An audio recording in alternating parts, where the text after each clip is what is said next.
This It's video very is troubling to me. I'm not sure if you guys have ever heard of this. A woman arrested near a British abortion center for praying. Okay. She got arrested for praying. Now, you're going to hear this. I'm not sure if you guys knew this. There are some zones near abortion centers that you cannot pray openly. It is a violation to pray. Her case is different because she was praying silently. So she just stood there silently praying and she got arrested. And I thought about that and I said, guys, what does this tell you? Number one, about prayer. Who in the Bible can you relate this story to? And I know some of you's already got brain cells going all over the place. And how much more significant should be our prayer life? And I also want to share something else in a minute. And let's take a listen to this. I feel like someone Isn't it smart amazing? aleck like Isabel me is Vaughan probably Spruce just is the going to be leader like, of oh, 40 why didn't Days she for just Life pray from her campaign window? in Just Birmingham, kidding. England. Okay, you can She's not a terrorist. She's the opposite. She's someone who prays a lot. Well, earlier this month, she was praying silently outside an abortion clinic in Birmingham. She wasn't yelling or carrying a sign or blocking a doorway or doing anything disruptive. She was just praying. Praying. Not to the government, to God.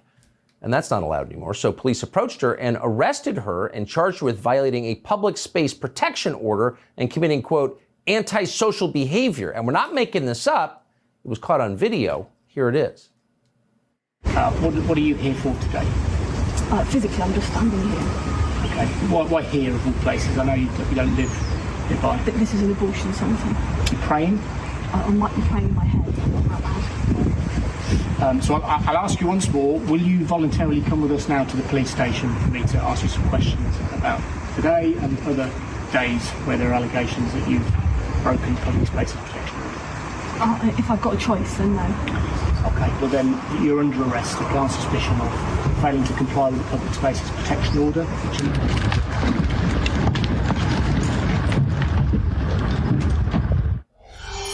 Public Spaces Protection Order. Isabel Vaughan Spruce joins us tonight. Isabel, thank you so much for coming on. So this order is designed, the law is designed to protect public spaces from praying? Well, maybe if I could give a bit of background to this. So for 20 years or around that, I've been going outside abortion centres and praying there and offering help to women. I know, well over 100 women who've accepted our help and continued their pregnancies. But in September this year, the local council in Birmingham brought in this censorship zone, this PSPO. Formerly, these were used for dog fouling and drunken behaviour and things like that. But they're now popping up around the country surrounding abortion centres. And they ban behaviour like protesting. But it also names prayer and counselling as forms of protesting. And so 4 times I went and stood near the closed abortion centre and silently prayed there. And as you can see, the police came and asked me if I was protesting, which I wasn't. They asked me if I was praying, and I said I might be silently praying. I was arrested. I was searched. I was locked in a cell. I was then interviewed or interrogated, however you'd like to see it, during which I was quizzed about what I was praying about. I was then released on bail and then subsequently charged on 4 counts of protesting and engaging in an act intimidating of service users. So I now stand on trial on February the 2nd, supported by ADF UK, really for freedom of thought. And the concern is here in England that national buffer zones are now being discussed. So there's a possibility of every abortion centre in this country having a similar zone around it. And obviously the implications of that are really concerning. If you're arresting people for praying, you are committing an act of evil. It's not a close call at all. There's sort of no debate about that. And I would think that even secular people would recognize that. Did anybody, any prominent person, step forward to defend you? I have had a lot of people who say they're pro-choice or that they support abortion, but they've also got concerns about this. And that in itself is very encouraging to hear. That it's not necessarily about people who support abortion or don't support abortion. This is more to do with freedom of thought here. it's even gone further than freedom of prayer. I mean, we all talk about the cancel culture and the concerns we have about people being cancelled, speaking and public, maybe public speaking engagements. But to be arresting somebody for what they're thinking, it's just gone even a step further. It's actually quite surreal. That's the word I'd use to describe it. I mean, the amount of people who've used the word Orwellian to me to describe this, likening it to the 1984 novel. And it's really seemed like that to me from start to finish. And I wish it's not over yet, but it's just quite a surreal experience. Well, it's evil. It's an act of evil. Arresting someone for praying is an act of evil, period. And it just breaks your heart to think of all the people in charge, your prime minister on down, who are standing by and allowing this to happen. And I'm just so glad that you did this. I hope you'll continue to do it. That's a human right. They can't take it away from you. And I appreciate your telling us about it on this show. This is Will Vaughn's Bruce. Thank you. Guys, this is crazy, man.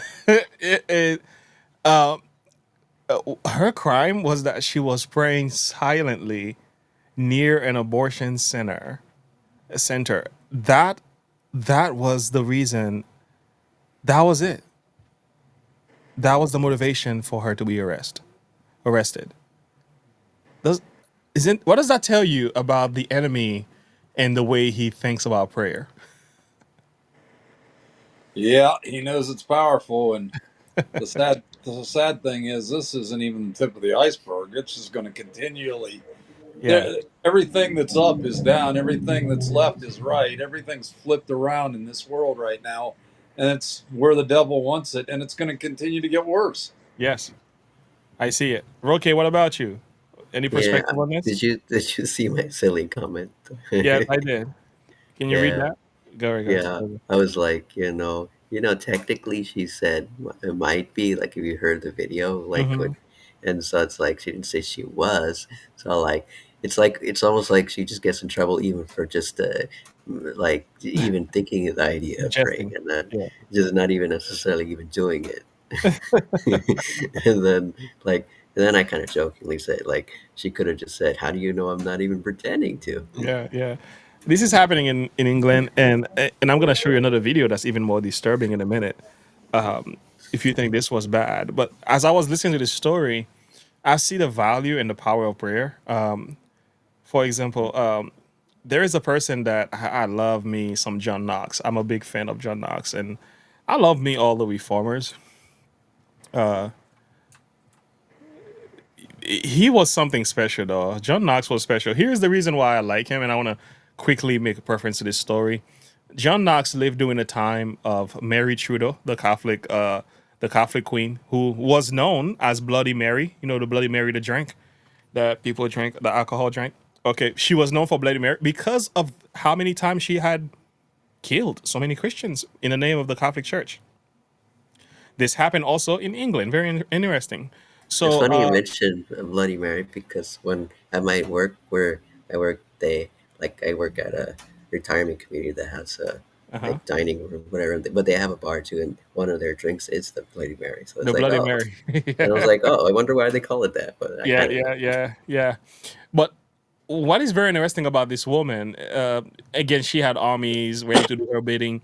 She was feared by so many people, even among many Christians. They knew whenever she was called, when she went on her rampage to either get rid of a particular group of people, they're saying doing the sacrifice. Oh my goodness, the Bartholomew massacre.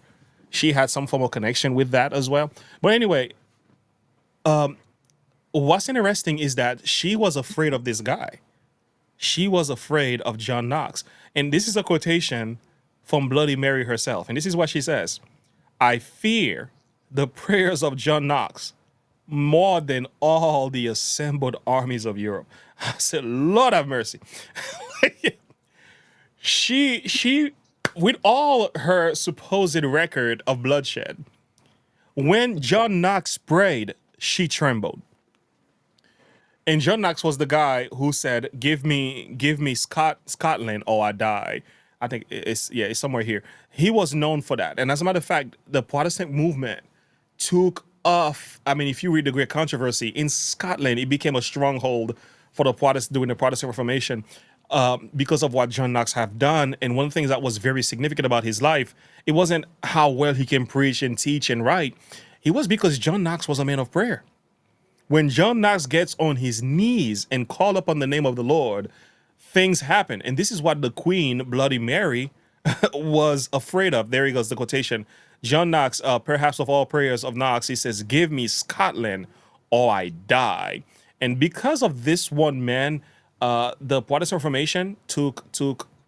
I mean, he became a flame in Scotland, and a lot of people were converted as a result of his ministry. But one thing that he did very well, this man was a man of prayer. And I thought also of the story of Daniel, which is another one. And if you guys can think of any other, let me know. I can just bring it up. The story of Daniel. It tells you how much the devil is afraid of prayer. Like some stuff in this world, guys, it's not even worth fighting about it. You're not gonna make any serious and long lasting change. Some stuff that are going on in this world, the greatest and most powerful thing that we can do is to get on our knees. And Ellen White got a statement, I think it's in the book Gospel Workers. She says that prayer and faith will do what no power on earth can accomplish. So, and I think this is actually a story to encourage you to pray. And I know what's going on in England and stuff like that. It's just extremely weird what happened to her, and I hope she's gonna be okay. But this tells you though, from the mind of the enemy itself, he hates when you and I are spending time in prayer.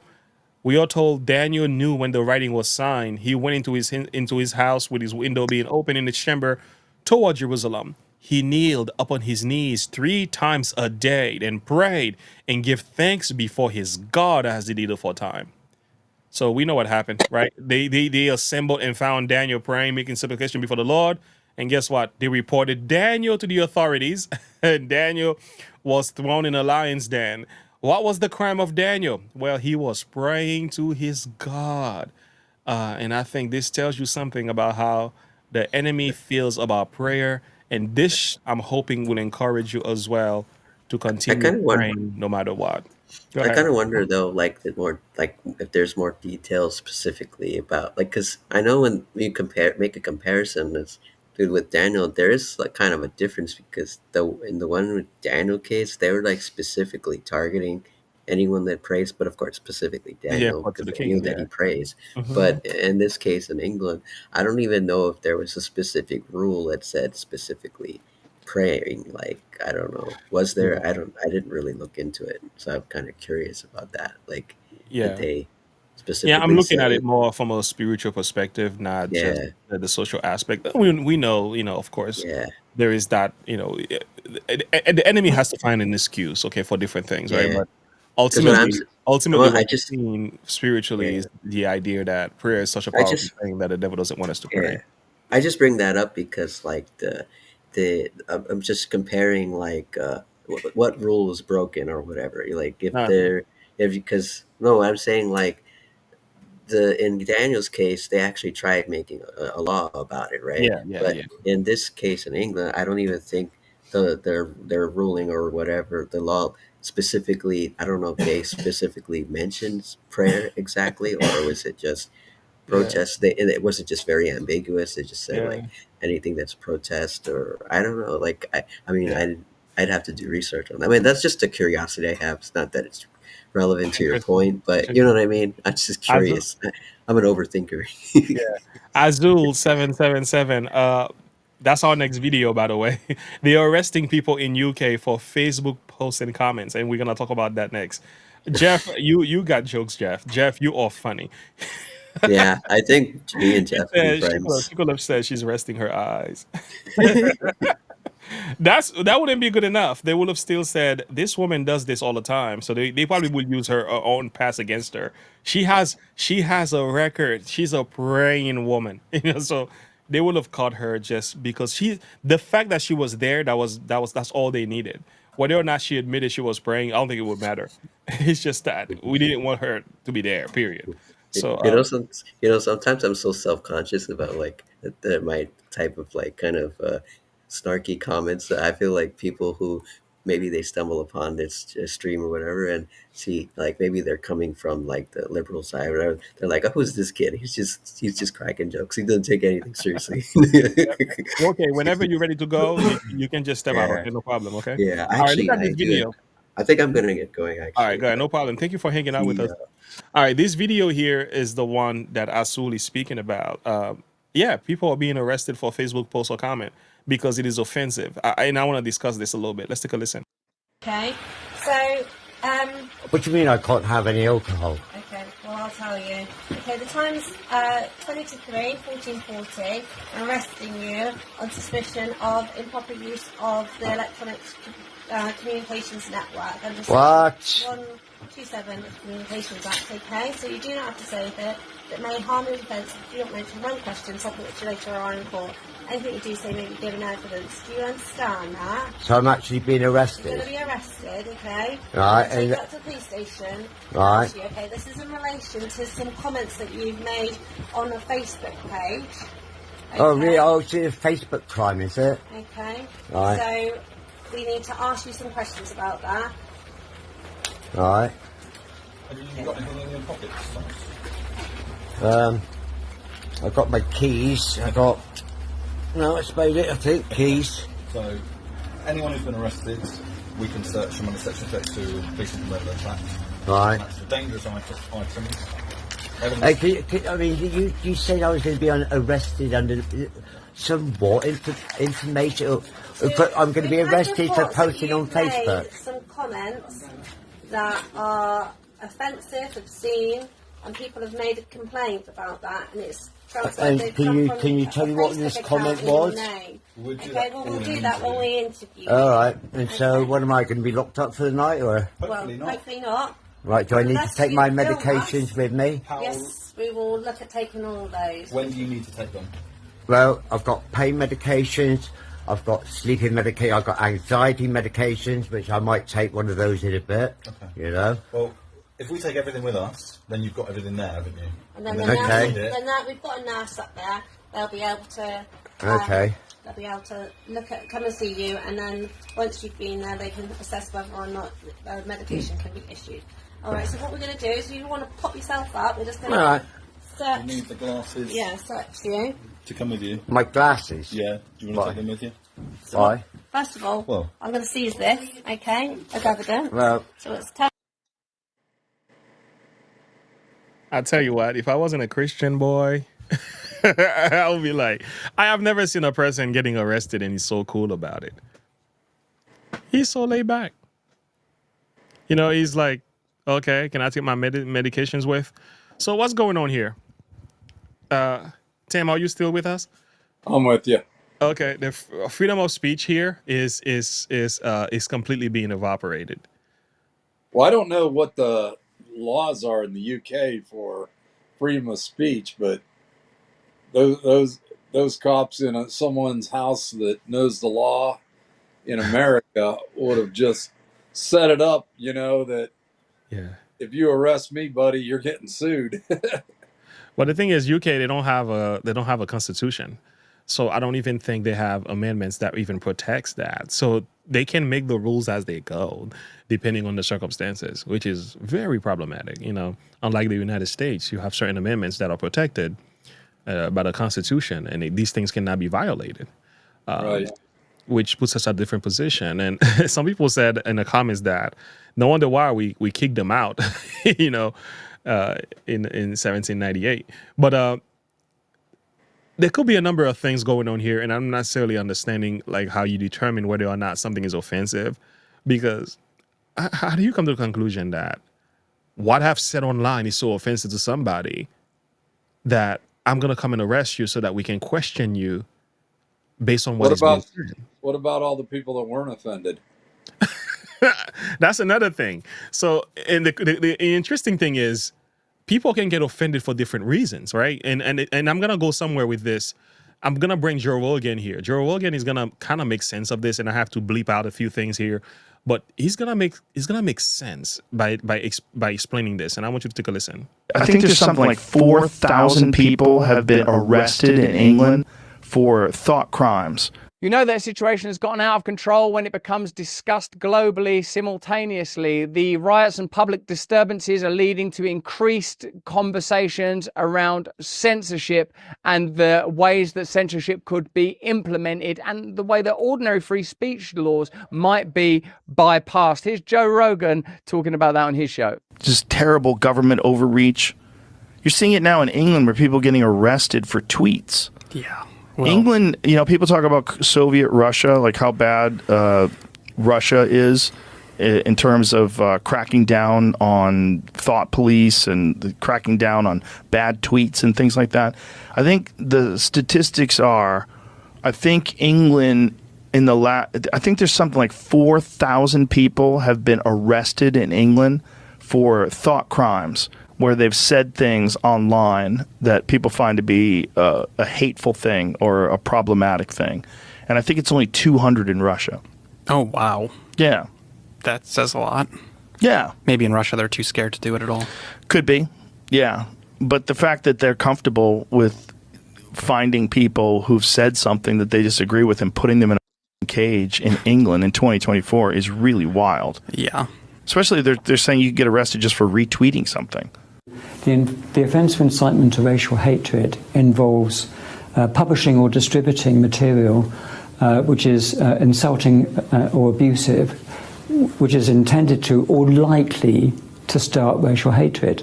So if you retweet that, then you're republishing that, and then potentially you're committing that offence. And we do have dedicated police officers who are scouring social media.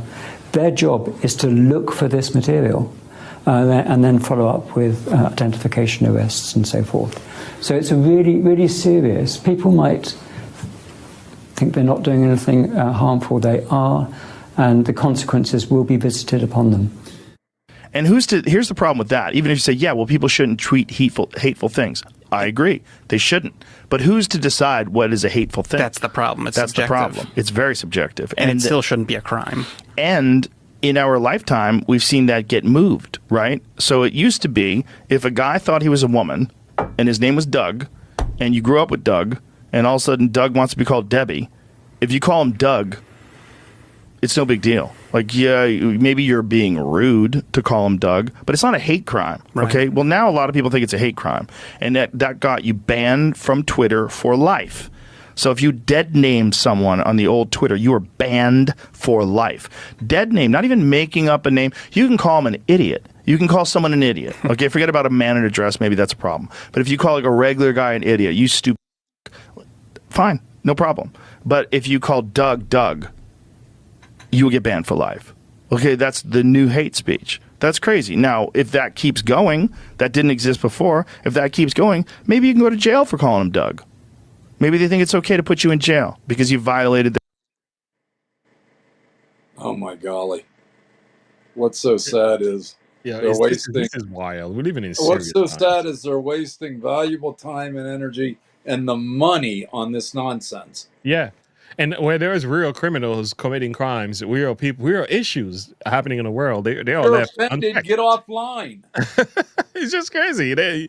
You know how much time you got to waste to be sitting online to find things that are offensive so you can have that checked? That's just wild to me. I mean, I don't know what the offensive nature of whatever they said, I would like to see, more Christian thoughts and things like that, just because I've been in that world before Christianity and saw that stuff, and it's just hatred and everything. But Yeah. to police it, the efforts to police it, to do all these things when there's criminals out there, there's people doing far worse crime that these police, they could be spending the money on these police to do the job of a police. Yeah. But now they're wasting money on this type of nonsense. Yeah. It's crazy. There's some really weird stuff going on in the name of censorship, and some of it is, again, like he said, is taking on other nature. For example, let me quickly share a few articles with you here, and I'm gonna go through this fairly quickly. Teacher jailed for contempt of court after refusing to use student gender neutral pronouns. Yeah. Okay. Yeah, how you like that? So You know, these people would have really hated growing up when I grew up because that's things how. would have never been right. Would have Yeah, never done that back then. everybody is offended and hurt. You know, oh, that hurt. You know, grow a spine. It's fine.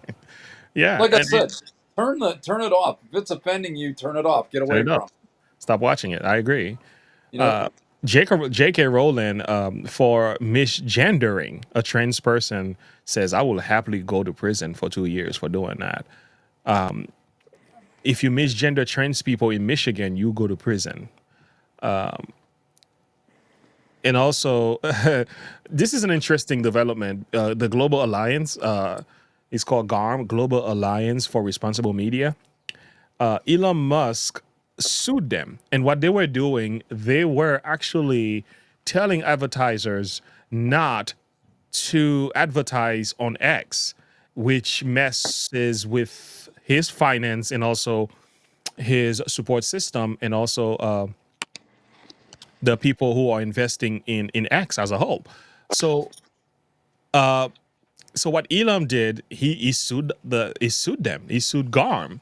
So Elon Musk shattered GARMs, revealing industry factor flaw. Now the reason I'm sharing this is because I began to look into who GARMs was and who are these people, and it didn't take me long to figure it out that GARM, Global Alliance for Responsible Media, what happened to them?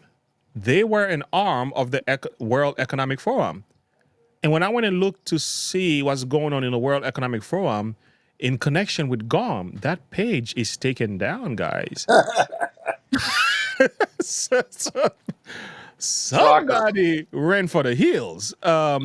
And I began to wonder. So, in other words, the World Economic Forum is using GARM, Global Alliance for Responsible Media, to censor the speech of Americans and also telling advertisers what they should support and not. In other words, these people are attacking your free speech.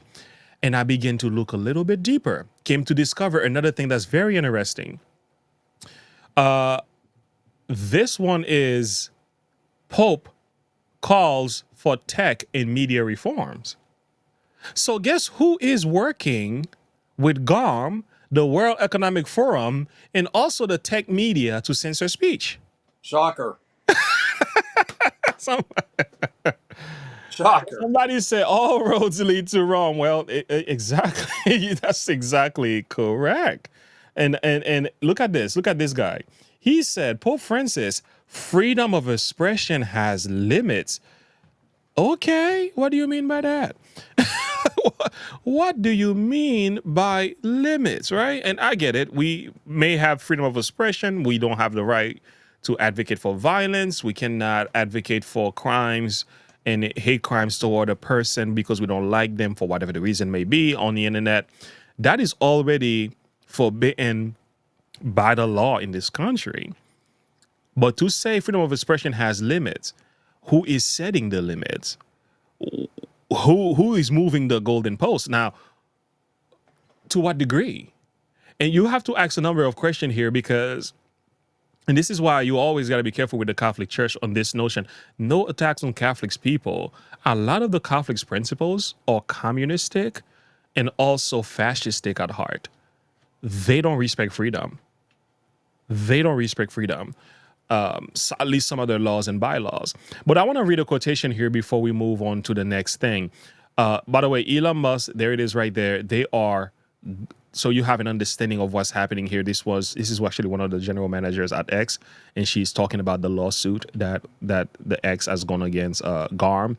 And you have to understand, our free speech is under attack. The way you have to look at it as a Christian, if you can't speak, you can share the gospel. Well, you and I do know the Lord is going to have his way no matter what man is trying to do. But there is an attack to censor people's speech so that to the point where even the way we preach the gospel, the three angels' messages, is going to come to a point where if we say the Catholic Church system is antichrist, that's gonna become hate speech. This is what I'm looking at, guys. And I'm looking at this, I'm like, this right here is going to eventually wage a major attack against the proclamation of the three angels' messages. Because the three angels' messages, for as much as you may want to look at it in all different angles, it is a message that can be considered by the world very divisive, because he's So, calling you to separate, he's calling you to cut out, he's calling you to come out of Babylon. That will be so, considered divisive and hateful and bigotry. Go ahead. so I guess my new word that I made up, Catholic mythology, Yeah. is probably going to get me thrown in the slammer, huh? Yeah. Yeah, and I think it won't be long before videos like we have will be revisited and used in courtrooms for whatever it is in the future. Again, just brace yourself. And I want to quickly watch this video and then we're going to move on. Hey, everybody. I was shocked by the evidence uncovered by the House Judiciary Committee that a group of companies organized a systematic illegal boycott against X. It is just wrong, and that is why we are taking action. Today, we filed an antitrust lawsuit against the Global Alliance for Responsible Media, 4 of its key members, and the World Federation of Advertisers. These organizations targeted our company and you, our users. The evidence and facts are on our side. They conspired to boycott X, which threatens our ability to thrive in the future. That puts your global town square, the one place that you can express yourself freely and openly, at long-term risk. People are hurt when the marketplace of ideas is constricted. No small group of people should be able to monopolize what gets monetized. This group is no match for the power of our users. All of you, the very same users that have driven usage of X to all-time highs. I joined X because I believe in the power of the global town square. It's users like you, people of all backgrounds and opinions, who make X indispensable. You deserve an open platform where your views can be expressed without restriction and without fear. To all of you who have been part of this transformative journey that we're on, thank you. Rest assured, X has never been more committed to innovating and expanding all of our global town square. Yeah, I gotta tell you, man, I love me X. One of the reasons for it is because a lot of the stuff that I share on the channel comes from X. A lot of the videos is being either posted, recommended through the X platform. And also, YouTube has been shadow banning some of my videos, meaning that they're not allowing them to get views as often as much as they usually do. And this is why when you're watching us, you always want to give us a thumbs up and a like, because that helps pushing our content forward. Let's look at something here. Yeah, go ahead. You know, this is a huge case of the shoes on the other foot, and they don't like it. You know, not too long ago, Twitter was a liberal media that did all this stuff to conservatives, okay? Now the shoe's on the other foot, and they're getting it back, and now they're crying about it. Yeah, they want to shut it down. Yeah, you know, we're sensitive. We can't have that stuff, you know? Mm-hmm. And the thing is that, yeah, it's just not fair to us that you're able to speak like that. But when Yeah. we were doing it, it was okay. Yeah. Another thing too, Twitter is become a place where the truth can be said and you cannot get in trouble for saying it. So for example, our mainstream media has been lying to us, right? So there was like during COVID, right? All the media that you're watching were all lying to you. And Facebook was protecting the liars. And anybody who dares to speak the truth, I almost lost my channel because of that. And I've only shared a few things, even thoughts, some testimonies. I didn't even have to go far, but it was called medical misinformation. I was labeled for that at least 3 different times. Oh, yeah. So they were controlling the narrative in such a way that you had to go with whatever it is that they want you to believe. So when X opened up, what people are able to do, it's a big platform and everybody's on it. They were able to get to the heart of the truth. So when the media tells a lie, X tells the truth, right? And people on X are able to express that and say, this is Right. really what's going on. They're getting And the fact media, checked. yeah, the media can take a snippet of truth and doesn't tell the whole story and run a whole entire supposed monologue on that. And then the people come on X and say, no, no, no, here is the rest of the story. This is what really happened behind COVID. These are the testimonies of people who's been injured. Like, oh no, they're destroying our narrative. And so he's fact checking the mainstream media, which I call it a propaganda machine because it's like they've been lying to us. Is fact checking the mainstream media so well that now their narrative and their gaslighting is not working. Now they're saying we need to shut X down. So it goes to Well, they're show, just doing, like you said, there's some serious hypocrisy here because they're afraid of the truth. they're doing to X exactly what they did to Trump and exactly what they're doing to Trump. Anything that doesn't fit their narrative or go their way, they're going to whine and cry about it, and that's the way it's going to be. I don't Crazy. want to get really political about all these things, but I know you know, exactly what you mean, I'm, though. I know but I'm not exactly what you mean. blind. As a Christian, I'm not blind. I see this. I see the way it is, and I see liberals supporting things like abortion and gay marriage and so many things that are just against the Bible. And you have a whole huge, big conservative market out there that just can't stand. I mean, it's not right, and You know, it's not. they're It's not. standing up for truth, Yeah. and the liberal market can't take it. Yeah, it's crazy. Let me They're, read they're this. Let me read this quotation here, and then we're gonna move to another discussion.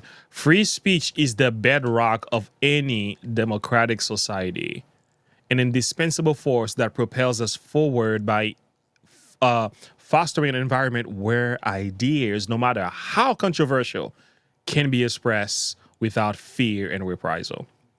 It is not merely a right, but a sacred duty to uphold the principles of open dialogue, ensuring that diverse voices contribute to the rich tapestry of human thought. In its absence, we risk descending into intellectual stagnation, where conformity replaces innovation and progress becomes a casualty of silence. This is coming from James Williams, Stephen Parker. Powerful. I was thinking, as I was going through this, I think I have a little PowerPoint here. The thing that came to my mind were these verses in the book of Acts. This one here, let me make this a little bit bigger. Because as I was listening to this, I thought of what happened to the disciples, right? Because they were speaking in the name of Jesus and they got in trouble. He says they called them and commanded them not to speak at all, nor yeah. teach in the name of Jesus. What is this? This is censorship. This is censorship in the Bible. Be quiet about what you believe. Like, this was an attack on evangelism. So, but Peter and John answered and said unto them, and I love the answer, whether it be right in the sight of God to hearken unto you more unto God, judge ye. For we cannot but to speak of those things which we have both seen and heard. Now, what is the solution to censorship? I'm going to read another thing to you. I'm going to read another thing to you that's going to explain that in the book of Acts also. When they got persecuted for believing in what they believed, they prayed, and what they prayed for wasn't for protection, wasn't for the love of God and the Holy Ghost and the angels of the Lord to keep them away from trouble. I want you to notice what they prayed for. There we go. When they prayed, they're assembled together and now threatening. There he goes right there. In verse 29 of Acts chapter 4. He says, for a truth against thy holy child Jesus, whom thou hast anointed. And it goes back to what Roque was saying, right? Herod, Pontius Pilate with the Gentiles, and the people of Israel were gathered together. This is a one world religion. This is a one world government. This is a one world system. They all gathered to fight against Jesus and his disciples. So what happened now? For to do whatsoever thy hand and thy counsel determined before to be done. And here is their prayer. And now, Lord, behold their threatenings. Grant unto thy servants that with all boldness that we may speak your word. I love this. So in the face of censorship and persecution, the church needs boldness to speak even louder than before. You don't turn down the volume, you turn it up. That's exactly what they did. This is how they confronted censorship and persecution in their days. Well, that's how the people did in the days after the sacking of Jerusalem and moving the Christianity forward in the days of 100, 200 B or AD. They were it was open season on Christians. You were allowed just to kill Christians with no repercussion. Yeah. And the more that were killed, the more people rose up. Yeah, it became Christian as a result.